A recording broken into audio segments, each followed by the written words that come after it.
Paano malulunasan to?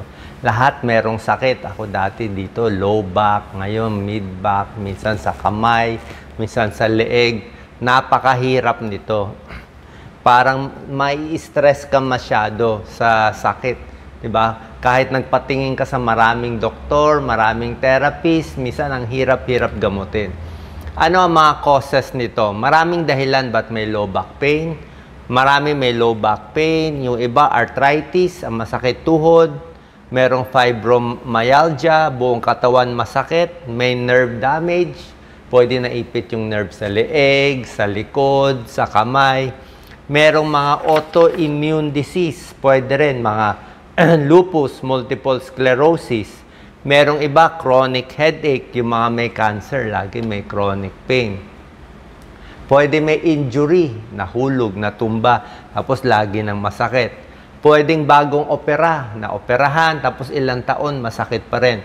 Endometriosis, masakit pa rin yan. Chronic fatigue syndrome at iba pang yung mga inflammatory na arthritis, mga rheumatoid arthritis. So, bukod sa, ako po isang internist at cardiologist, bukod sa medical na ituturo ko sa inyo, yung chronic pain kasi parang nakaka-stress siya sa mental health talaga eh. Minsan, possible din na yung emotion natin nagpapalala. Kay doktor tayo, gusto natin kompleto eh. Kompletong medicine. Yung sobrang init ng ulo, anger, negative emotion, mas nakaka-high blood, mas nakaka-heart attack. Yung laging masama ang loob, di ba? Laging may inis, pwede magka-autoimmune disorder, rheumatoid arthritis, mga psoriasis. Yung mga may nervyos, may depression, laging makulo ang tiyan, laging may palpitation, mitral valve prolapse, laging may galit sa ibang tao, may kaaway, tension, headache, migraine, chronic back pain. So, meron din connection, kaya magbibigay din tayo ng tips paano papakalmahin yung utak. Kasi mas kalmado yung utak, mas bawas yung pain. Lalo na kung ilang taon na kayo nagsasuffer. Masakit katawan, joint pain, stiffness, minsan parang nanginginig, nangingimay, parang may langgam na gumagapang, parang sa nerve, hindi ka na makatulog, malungkot ka na, hindi ka makafocus. Yan ang mga sintomas ng chronic pain. Ayan, no, iba't ibang parte ng katawan. Pwedeng, ang pinaka-common, likod.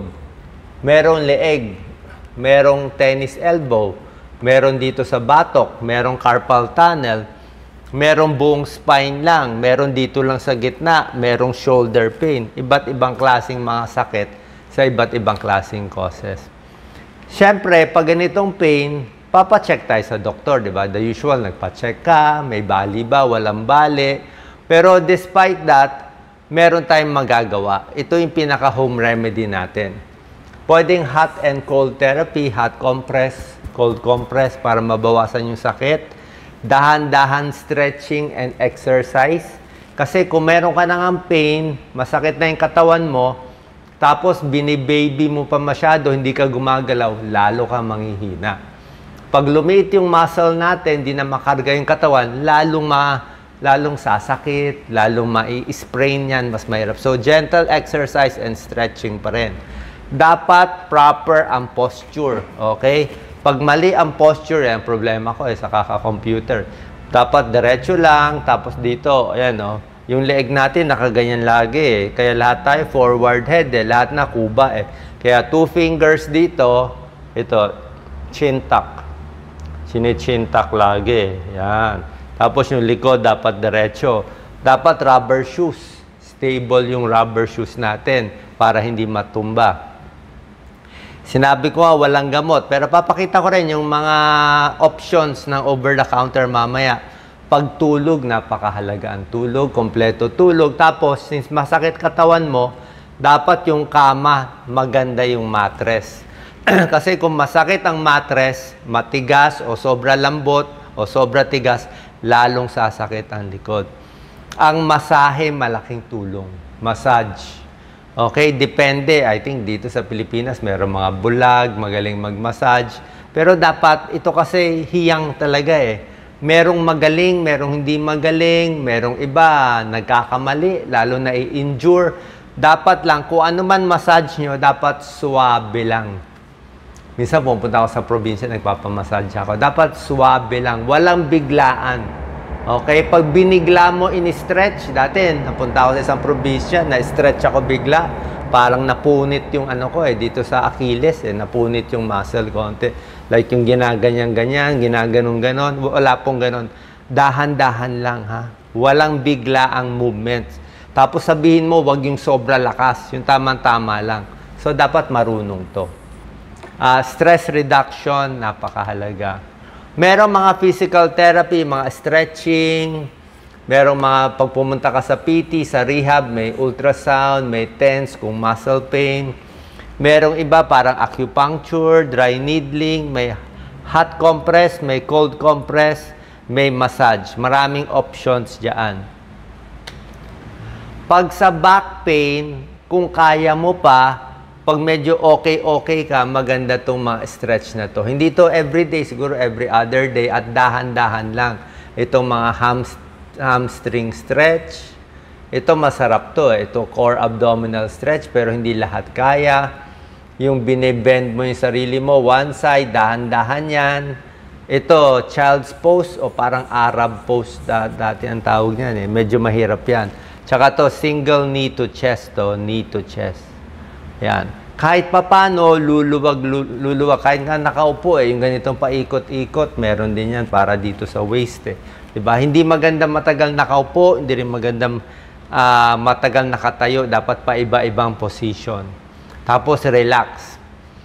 Hindi ko gaano pinapayo to, pero yung ibang ginagawa nga, bahala na yung chronic pain, iinom na lang ng pain reliever, mefenamic acid, ibuprofen, kung ano-ano pa. Pero sa akin, kung kaya, wala, mas maganda. Kasi itong mga pain relievers na sinasabi ko, pwede masira ang tiyan, ma-ulcer, pwede ma-high blood, pwede ma-kidney failure, pwede ma-dialysis. So, meron siyang danger kung marami. Kahit nga konti, depende. Kaya siguro kung talagang masakit na masakit, ito pa mas okay topical. Yung mga pamahid, yung pampainit, diba? O yung iba nilalagay sa likod, yung mga pampainit, pwede lang yon, mga topical. Kung pain reliever, nandito lang sa mga pamahid, sa cream, mas okay pa. Kasi sa skin, mas konti na-absorb Yung iba nga, umaabot pa sa antidepressant, anticonvulsant, pero pang opioids pag sobra sakit. Pero ayaw naman natin ma-addict dito sa ibang mga gamot. So, itong mga gamot, option lang, pero yung doktor nyo lang magpre-prescribe. Mas gusto ko tong natural remedy na exercise at tamang position. Okay? Pero depende rin siyempre sa cause. Kung ang cause nito, lupus, o psoriasis, o ibang mga rheumatoid arthritis, papacheck din tayo sa doktor. Diba? Pag sa spine, baka ipacheck nyo sa ortho, baka may kailangan ayusin. Pag arthritis, sa osteoarthritis, wala tayong magagawa. Diet din, magpapapayat. Okay, mas mataba, mas hindi okay. Tigil sigarilyo, tigil alak, hindi rin maganda yan. Stay hydrated, maraming tubig inumin. Maraming tubig para yung mga joints mo may fluid para maganda yung galaw ng joints natin. Good posture, healthy diet, stay active, tigil sigarilyo, tigil alak, tapos pace yourself lang, pacing. Huwag sobrang pagod, tama-tama lang. Tapos engage in hobbies. Dapat mag-enjoy ka pa rin. Pagkain. Siyempre ayaw mo ng mga fast food, high sugar, high caffeine, processed foods. Kasi ito yung mga pro-inflammatory foods. More pamamaga sa katawan. Ito yung anti-inflammatory. Pag anti-inflammatory, maganda yan sa mga lupus, rheumatoid arthritis. Hindi siya 100% proven, pero common sense Siyempre ito, luya, luyang dilaw, luya. Okay. Ito, sili, depende lang sa'yo. Green leafy vegetables. Pineapple, may bromelain. Ito, garlic, di ba? Maganda ang garlic, anti-inflammatory, antibacterial, turmeric, oatmeal, peppermint, ano pa ba? Luya, ginger. Ito sa pag-aaral, tubig, di ba? Maraming tubig, hydrated, blueberries, kaya lang mahal ang blueberries. Strawberry na lang kung walang blueberry.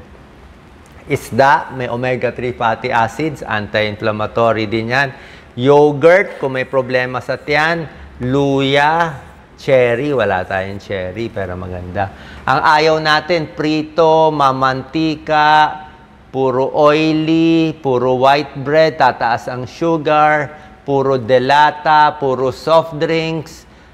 Lahat kasi ito nakaka-overweight eh. So pag mas overweight, mas tagtag yung katawan. Pag overweight, sasakit likod mo. Kasi malaki yung tiyan eh. Nahihirapan yung tiyan.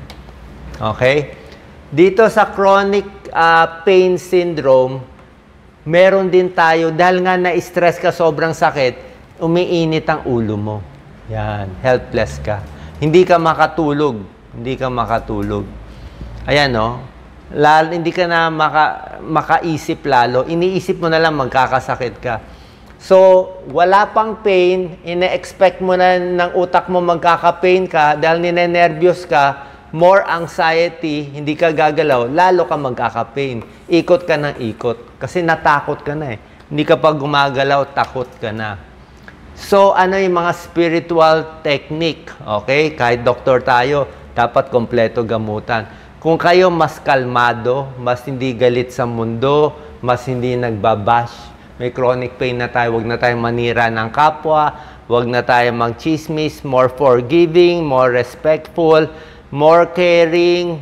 Kasi itong mga good emotions, nagbibigay ng endorphin yan.